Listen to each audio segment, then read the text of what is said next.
आप सभी का एजुकेशन के एट 6 में और रुख करते हैं बिहार की तरफ। बिहार में दरोगा बहाली की तैयारी करने वाले उन सभी अभ्यर्थियों के लिए ये वीडियो है और ये नोटिफिकेशन आप लोगों का पुराना है। मैं आपको पहले बता दूं, आप लोगों को ज़्यादा पैनिक होने की ज़रूरत भी नहीं है। और अभी इंतज़ार जो कर रहे हैं आप कि बिहार में दरोगा की बहाली आने वाली है, तो आपके सामने 7,808 वैकेंसी में, जो कि डायल 112 का वैकेंसी है, इसमें से भी लगभग जो है 2,2500 की वैकेंसी है जो कि आपके सामने है। बीपीएसएससी जो वैकेंसीज निकालती है उनमें लगभग 2500 के आसपास की वैकेंसी है।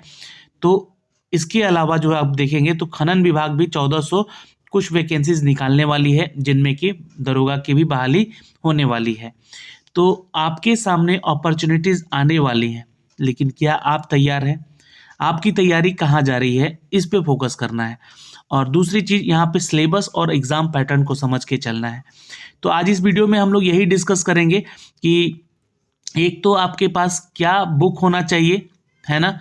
उसके बाद सिलेबस हमें पता होना चाहिए कि सिलेबस क्या क्या है, कौन कौन सा सब्जेक्ट हमें पढ़ना है, और एग्ज़ाम पैटर्न हमारा समझ में आना चाहिए।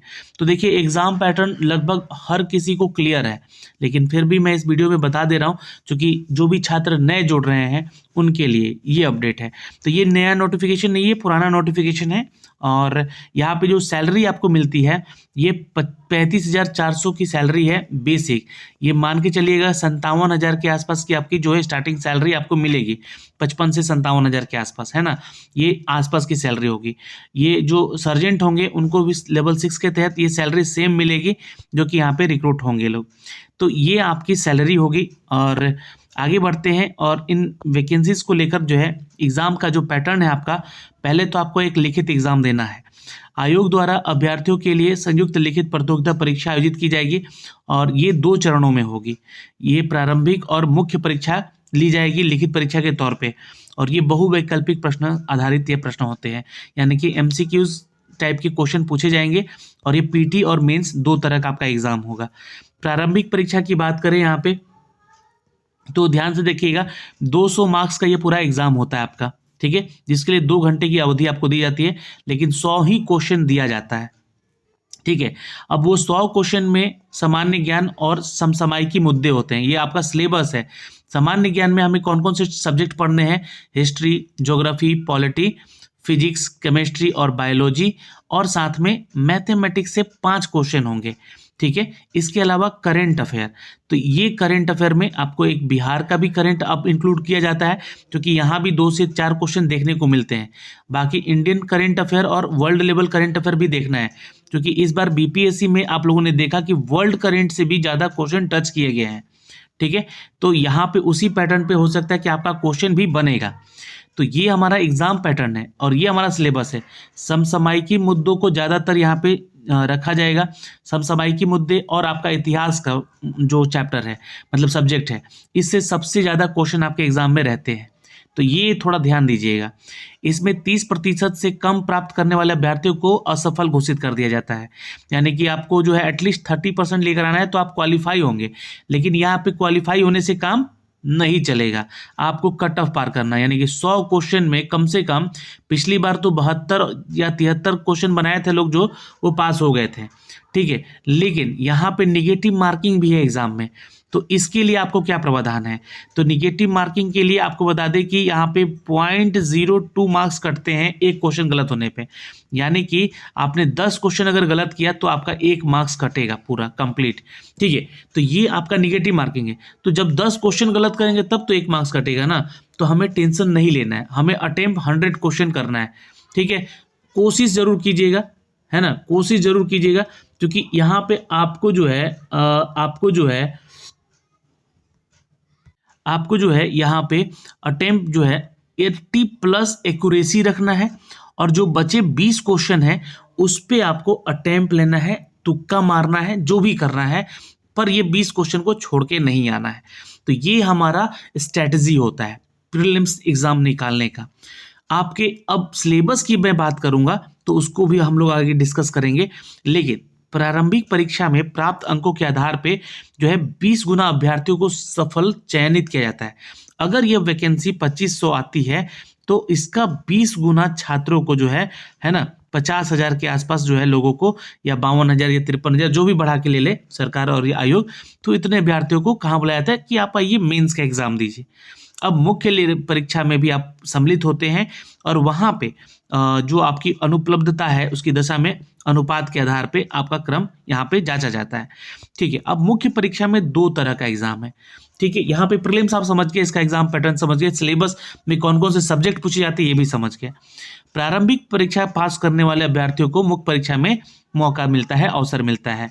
यह 2 पत्र लेता है, 200 मार्क्स का, यह जहाँ पे आपका हिंदी होगा 2 घंटे का, जिसमें कि 100 प्रश्न यहाँ भी होंगे, लेकिन यहाँ पे 30% मार्क्स लाके आपको क्वालिफाई करना है। अब 200 मार्क्स का क्वेश्चन हो जाएगा तो 30% यानी कि लगभग 60 नंबर आना चाहिए आपका, है ना। 60 नंबर आएगा तभी तो आप पास होंगे ना। तो ये हिंदी में आपको पास होना है, ये अनिवार्य होगा, अन्यथा उन्हें अयोग्य घोषित वहीं पे कर दिया जाएगा आप अगर हिंदी में ही पास नहीं हुए तो। सामान्य हिंदी पत्र का प्राप्तांक मेधा निर्धारण करेगा, ये नहीं जोड़ा जाएगा उसमें, है ना। आपका जो मेधा सूची बनेगा उसमें नहीं जोड़ा जाएगा, नंबर आपका इसका सिर्फ क्वालिफाई नेचर का है। द्वितीय पत्र जो है सामान्य अध्ययन का होगा, और ये सेम सिलेबस जो आपका प्रीलिम्स में है वो भी यहाँ पे होगा, बस मैथमेटिक्स में यहाँ पे थोड़ा सा आपको जो है जो आपका पैटर्न है तो बदलेगा। मैथमेटिक्स और रीजनिंग के क्वेश्चन देखने को मिलते हैं सामान्य अध्ययन में भी। तो सामान्य विज्ञान पढ़ना है, नागरिक शास्त्र पढ़ना है, यानी कि आपका जो है साइंस पढ़ना है, और आपको पॉलिटी पढ़ना है, हिस्ट्री पढ़ना है, भारतीय भूगोल यानी कि ज्योग्राफी। और यहाँ पे देखिए नोट कर दिया गया भारतीय भूगोल, लेकिन क्वेश्चन जो है आपको वर्ल्ड ज्योग्राफी से भी देखने को मिलेंगे और बिहार के भूगोल से भी देखने को मिलेंगे। तो गणित और मानसिक योग्यता जांच से संबंधित, तो गणित और रीजनिंग से जो क्वेश्चन होंगे आपको वो 5 से 10 क्वेश्चन हो सकते हैं मैक्सिमम यहाँ पे मेंस में। द्वितीय पत्र पूर्णांक जो है 200 का होगा, जिसमें कि प्रश्नों की कुल संख्या 100 होगी, और परीक्षा की अवधि यहाँ भी 2 घंटे की रखी जाएगी। ठीक है, तो यहाँ भी 100 क्वेश्चन होगा, ध्यान से सुन लीजिएगा। इसमें निगेटिव मार्किंग है 0.2 जो कि काटा जाएगा। तो यहाँ भी अगर 10 क्वेश्चन गलत कीजिएगा तब तो 1 मार्क कटेगा। तो यहाँ भी आपको 100 क्वेश्चन अटेम्प्ट करना है। हिंदी में भी आपको 100 क्वेश्चन अटेम्प्ट कर लेना है, ताकि वहाँ पे 60 नंबर आ जाए कि आप पास हो जाए। लेकिन यहाँ पे 80 क्वेश्चन, फिर से मैं बोल रहा हूँ, जैसा प्रीलिम्स में दिए हैं एग्जाम वैसा मेंस में देना है। 80 क्वेश्चन एक्यूरेसी में और 20 क्वेश्चन जो है आपको, जी हाँ, तुक्का में, या कह लीजिए कि अटेम्प्ट सोच कर करिएगा तो हो सकता है बन भी जाए। तो ये 20 क्वेश्चन का टारगेट वहां रखिएगा। मुख्य लिखित परीक्षा से ना अब मात्र 6 गुना अभ्यर्थियों को ही पीईटी के लिए भेजा जाएगा। अब हमारा फिजिकल एफिशिएंसी टेस्ट क्या है, मतलब इसके लिए हमारा पीएसटी क्या होना चाहिए, फिजिकल स्टैंडर्ड क्या होना चाहिए, ये बताएंगे आगे आपको चल के। ठीक है, तो ये 6 गुना अभ्यर्थियों को चयनित किया जाएगा अगर आप मेंस एग्जाम पास करते हैं तो। फिर आपको जो है भेजा जाएगा उन अभ्यर्थियों को जो कि आपका पीईटी देंगे। ठीक है, अब यहाँ पे देखिएगा एज क्राइटेरिया की बात करें तो 20 वर्ष न्यूनतम और 37 वर्ष मैक्सिमम एज होना चाहिए अपने डेट को लेकर, क्योंकि इस बार जो वैकेंसी निकलेगा वो 1 जनवरी 2023 से ये आपका डेट रखेगा, अगर इस महीने वैकेंसीज आ जाती है या अगले महीने तो। ठीक है, पिछड़ा वर्ग से आते हैं तो आपको 20 से लेकर 40 साल तक आवेदन करने का मौका मिलेगा, और यहाँ पे महिलाओं को 20 से 40 साल तक आवेदन करने का मौका मिलेगा। SC ST में है तो 42 साल तक आपको आवेदन मिलेगा करने को। ठीक है, अब यहाँ पे जो आपका फिजिकल स्टैंडर्ड है, फिजिकल स्टैंडर्ड टेस्ट होता है जो, वो उसका आधार क्या है, तो 165 सेंटीमीटर हाइट होना चाहिए आपका जनरल और ओबीसी के छात्रों का। ईबीसी जो है या SC ST हैं या SC ST में आते हैं पुरुष वर्ग, उनको 160 सेंटीमीटर हाइट होना चाहिए, और महिला वर्ग को 155 सेंटीमीटर होना चाहिए, ये उनका हाइट को लेकर। 48 किलो का वजन होना चाहिए, बस इतना है यहाँ पे क्राइटेरिया, और आप यहाँ पे आवेदन कर सकते हैं। चेस्ट मेजरमेंट पुरुषों के लिए है 81 से 86 सेंटीमीटर, जो कि ओबीसी जनरल EWS कैटेगरी के छात्रों के लिए है, लेकिन 5 सेंटीमीटर का जो है आपको रिलैक्सेशन दिया जाता है SC ST छात्रों को। तो ये वो छात्र यहाँ पे आवेदन करेंगे तो उनको यहाँ पे छूट मिलेगी। शारीरिक दक्षता परीक्षा, अब आते हैं पीईटी को लेकर, चूंकि आपका फिजिकल स्टैंडर्ड है तभी आप इस फॉर्म को भरेंगे। अब यहाँ पे आपको दौड़ रखी जाती है, पहले तो 1 मील का दौड़ होता है और ये 6 मिनट 30 सेकेंड में आपको पार करना होता है। ये ध्यान रखिएगा। ऊंची कूद यहाँ पे जो है, यहाँ पे महिलाओं के लिए ये जो दौड़ है 6 मिनट में होता है, यह ध्यान रखेंगे। ऊंची कूद जो है आपका 4 फीट का होता है मैक्सिमम, महिलाओं के लिए 3 फीट का। लंबी कूद जो है 12 फीट होता है आपका पुरुषों के लिए, महिलाओं के लिए 9 फीट होता है। गोला फेंक जो है 16 पाउंड का पुरुष फेंकते हैं और 12 पाउंड का जो है महिला फेंकती हैं यहाँ पे, ठीक है। और यहाँ पे कुल वैकेंसीज का अपडेट दिया जाएगा जैसे कि आपको वैकेंसीज आएगा। अब यहाँ पे अगर हम बात करें दोस्तों कि इनके सिलेबस के लेकर कि हमें कौन कौन से सिलेबस में क्या क्या चीज़ें पढ़नी है, तो मैंने एक साइंस का सिलेबस बता रखा है आप लोगों को, वाईटी एजुकेशन के चैनल पे वो वीडियो भी अपडेटेड है, तो वहाँ से जाके जो है आप साइंस वाला सिलेबस का वीडियो देख लीजिएगा, कौन कौन सा सब्जेक्ट में कौन कौन सा हमें टॉपिक पढ़ के जाना है, ठीक है। तो ये थोड़ा सा उस पर ध्यान दीजिएगा। लेकिन मैं आपको पूरा थोड़ा सा रफ वे में थोड़ा बता दूं यहाँ पे कि जो भी छात्र इधर आवेदन करेंगे उनको लेकर देखिए, ये देखिएगा सिलेबस का हमारा जो है पैटर्न क्या है वो भी थोड़ा सा ध्यान दीजिएगा। जैसे कि मैंने आपको बताया ऊपर में कि जो जीके का सेक्शन है वहाँ पे हिस्ट्री होगा और ज्योग्राफी होगा और पॉलिटी होगा। जीएस का जो सेक्शन है मतलब यहाँ पे हमारा फिजिक्स होगा, केमिस्ट्री होगा और बायोलॉजी होगा।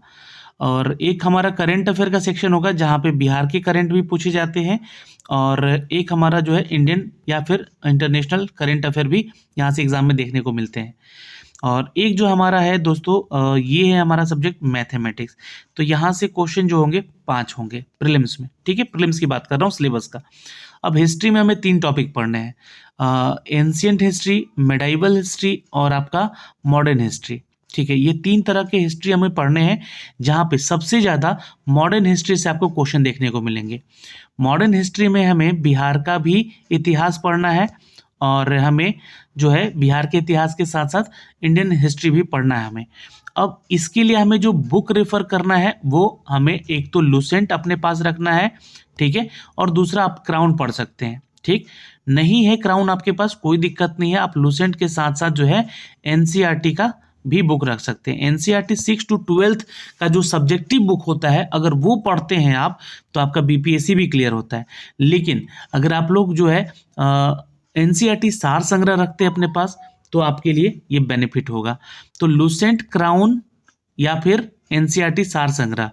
अब हम लोग जो है क्या कर रहे हैं आपको इन सब के लिए मैं आपको आगे बताऊंगा अभी उसको। और फिर है हमारा एक मिडाइवल हिस्ट्री। मिडाइवल हिस्ट्री में हमें सबसे ज़्यादा जो क्वेश्चन देखने को मिलेगा वो सुल्तान, शासक, है ना, इन सभी चीज़ों से सबसे ज़्यादा, और जो कि अंतिम पड़ाव तक, जो कि मॉडर्न हिस्ट्री जब तक शुरू हुआ था यानी कि 1857 से पहले की जो सारी चीज़ें हैं वो आपको मिडाइवल हिस्ट्री में देखने को मिलेंगे, है ना। तो वहाँ से क्वेश्चन, अब इसके लिए भी बुक अगर मैं बोलूँ तो आपको लूसेंट या फिर क्राउन पे डिपेंड होना पड़ेगा, बेस्ट बुक है, वहाँ से कोई भी चीज़ बाहर नहीं पूछी जाती है। एंशिएंट हिस्ट्री में बहुत ज़्यादा नहीं पढ़िएगा, मैं बहुत वो टॉपिक करवा रहा हूँ, वही टॉपिक आपको पढ़ना है एंशिएंट हिस्ट्री में भी। तो यहाँ पे खासकर धर्मों के बारे में पढ़ेंगे तो जैन धर्म, बौद्ध धर्म के बारे में पढ़ लीजिएगा, और जो हमारे प्रागैतिहासिक काल हैं या वैदिक काल हैं या जितने भी वेद हैं हमारे, उन सब के बारे में कब क्या हुआ वो सारी चीज़ें, तो वो आपको जो है ना लूसेंट बुक में भी मिलेगा, क्राउन में भी मिलेगा, या फिर आपको जो है एनसीईआरटी सार संग्रह में मिलेगा। लेकिन एनसीईआरटी सार संग्रह में बहुत संक्षिप्त में चीज़ें दी गई हैं, इसलिए मैं रेफर करूंगा कि आप लूसेंट पढ़िए या फिर आप जो है एनसीईआरटी का ही 6 to 12 का बुक पढ़िए, वो आपको बेनिफिट करेगा। तो ये इतिहास का हो गया। ज्योग्राफी का सेक्शन बहुत ज़्यादा क्वेश्चन नहीं रहता, 10 से 12 क्वेश्चन हो सकते हैं, लेकिन इसमें हमें सिर्फ इंडियन ज्योग्राफी पढ़ना है, जैसा कि सिलेबस में ऊपर बताया भी है हमने, है ना। इंडियन ज्योग्राफी पढ़ना है जो कि आपको भारतीय भूगोल पढ़ना है, और इसमें बिहार का भी भूगोल हमें कवर करेंगे, ठीक है। तो इसमें ज्योग्राफी में कैसे क्वेश्चन रहेंगे, तो जनरली क्वेश्चन रहते हैं मैप से आधारित, है ना, या फिर आपको जो है माउंटेन के बारे में पूछेगा, नदियों के बारे में पूछेगा, झील के बारे में पूछेगा, है ना, रामसर साइट्स के बारे में पूछ सकता है। फिर उसके अलावा जो है क्षेत्रफल के बारे में पूछ सकता है। बिहार में आते हैं तो बिहार का क्षेत्रफल, चौहद्दी, ये सब याद रखना है आपको। फिर बिहार के प्रमुख जलप्रपात याद रखने हैं, प्रमुख नदियाँ याद रखनी है, उनकी लंबाई याद रखनी है, ठीक है। बिहार में कौन कौन से वन जीव अभयारण्य है वो बताना है, टाइगर रिजर्व कितने हैं ये भी बताना है। तो ये सारे क्वेश्चन आपको ज्योग्राफी से देखने को मिलेंगे, लेकिन ये स्टैटिक्स पार्ट है ज़्यादातर, तो इसी तरह के क्वेश्चन ज्योग्राफी में देखने को मिलते हैं। अब पॉलिटी है, पॉलिटी में जो हमारा टॉपिक है वो बहुत इंपॉर्टेंट है, ठीक है। एक तो संविधान आपको पढ़ना है, दूसरा आपको जो है फोकस करना है किस पे भाई, संविधान के अलावा, तो प्रस्तावना नहीं, तो उस पे फोकस कर लीजिएगा, है ना, प्रस्तावना पे, ठीक है। और प्रस्तावना नहीं यार, वो वर्ड है, इट्स प्रस्तावना, ठीक है। तो प्रस्तावना पढ़ना है आपको, वो इम्पॉर्टेंट है। फिर अनुच्छेद हमें पढ़ने हैं, वो इम्पॉर्टेंट है। उसके अलावा जो है हमें अमेंडमेंट पढ़ने हैं कि कौन सा जो है कानून कब अमेंड किया गया। पंचायती राज का टॉपिक सबसे इम्पॉर्टेंट है। गांधी युग इम्पॉर्टेंट है, गांधी युग से भी रिलेट करके बहुत सारी चीज़ें अमेंड की गई हैं। और फिर उसके अलावा जो है जितने भी कमीशंस हैं हमारे ख़त्म हुए, गवर्नर्स पढ़ना है हमें, इंपॉर्टेंट टॉपिक्स जो ये सब है, मुख्यमंत्री पढ़ना है, प्रधानमंत्री पढ़ना है, राष्ट्रपति उपराष्ट्रपति पढ़ना है, उनसे जुड़े हुए अनुच्छेद पढ़ने हैं। तो ये सारे टॉपिक आपके सिलेबस में होंगे। साइंस की बात कीजिएगा अगर आप यहाँ पे, तो देखिए साइंस की अगर मैं बात करूँ तो आपका जो है इम्पॉर्टेंट जो है फिजिक्स, केमिस्ट्री और बायोलॉजी से संबंधित अगर क्वेश्चन आते हैं तो फिजिक्स और बायोलॉजी से ज़्यादा फोकस्ड रहता है क्वेश्चन, केमिस्ट्री से बहुत कम क्वेश्चन रहता है। फिर भी आपको 10 क्वेश्चन मिल जाएंगे यहाँ से, लेकिन फिजिक्स बायोलॉजी से बहुत इंपॉर्टेंट क्वेश्चन होंगे, जो कि हम लोग जो है अपने बुक सेट के द्वारा, जो कि आपको टेस्ट प्रैक्टिस दिए जा रहे हैं, उन टेस्ट प्रैक्टिस में आपको करवाया जाएगा ये सारा चीज़, ठीक है। तो ये आपको ध्यान रखना है ना, फिजिक्स और बायोलॉजी वहाँ से आपको करना है। यही नहीं, हम लोग फ्री बैच में भी आप लोगों को 8 बजे साइंस का टॉपिक करवा रहे हैं, वो कवर करेगा। और एक फुल मॉक टेस्ट भी हम लोग दे रहे हैं, जो कि आपको 11 बजे मिल रहा है, उसको भी आप लोग अटेंड करें। तो ये सारी चीज़ें हम आप तक पहुँचा रहे हैं अपने इस चैनल के माध्यम से, अपने टेलीग्राम के माध्यम से। करेंट अफेयर की बात करें तो 1 साल का करेंट अफेयर आपका पेड बैच में चल रहा है, और बिहार करंट भी हमने अभी हाल ही में कवर किया है। आप लोग उस टेलीग्राम के बोर्ड को जाके देख सकते हैं, अटेंड कर सकते हैं, ठीक है। लेकिन फिर भी आप लोगों को सब कुछ करवाया जाएगा नए तरीके से, नए सिलसिलेवार ढंग से, जब ये वैकेंसीज का अपडेट आएंगे तो ये सिलेबस हमने बता दिया आपको। यहाँ पे आपको इन सभी चीज़ों को पढ़ना है, ठीक है। और आप सिलेबस के बारे में ज़्यादा डिटेल अगर देखना चाहेंगे तो यहाँ पे बस इतना ही चीज़ लिखा गया है इस नोटिफिकेशन में, है ना, और इसी के आधार पे जो है आपका एग्ज़ाम में क्वेश्चन पूछा जाता है। तो देख सकते हैं यहाँ पे आप लोग, है ना, समसामयिकी मुद्दे होंगे, सामान्य ज्ञान होंगे, बस लिख दिया गया है। और अब मुख्य परीक्षा में असफल घोषित किए जाएंगे, अगर मुख्य परीक्षा में भी सामान्य ज्ञान लिखा गया है यहाँ पे, है ना, ये और साइंस के क्वेश्चन होंगे सामान्य ज्ञान में ही। तो ये करके जो है ना, कोई सिलेबस नहीं बताया गया कि हमें इस टॉपिक से ये चीज़ें पढ़नी है, बट मैंने जितना चीज़ बताया आपको उनमें भी अलग अलग वीडियो बना के दे रहा हूँ कि हिस्ट्री में क्या पढ़ना है, पॉलिटी में क्या पढ़ना है, ज्योग्राफी में क्या पढ़ना है, उन सब के वीडियो मैंने यूट्यूब चैनल पे भी अपने डाल रखे हैं, तो उस सब का लिंक भी दे दूंगा, और आप लोग उस सभी वीडियो को देख लीजिएगा। और यहाँ पे इस बार जो है जो भी नई वैकेंसीज आएंगी उसके बारे में लगातार हम आपको अपडेट भी करते रहेंगे, इन सभी के सिलेबस के बारे में बताते भी रहेंगे। और आपको तैयारी करना है हमारे साथ जुड़कर हमारे वाईटी एजुकेशन के टेलीग्राम पे, जो कि पेड बैच में है। तो जल्दी जुड़िए। जय हिंद।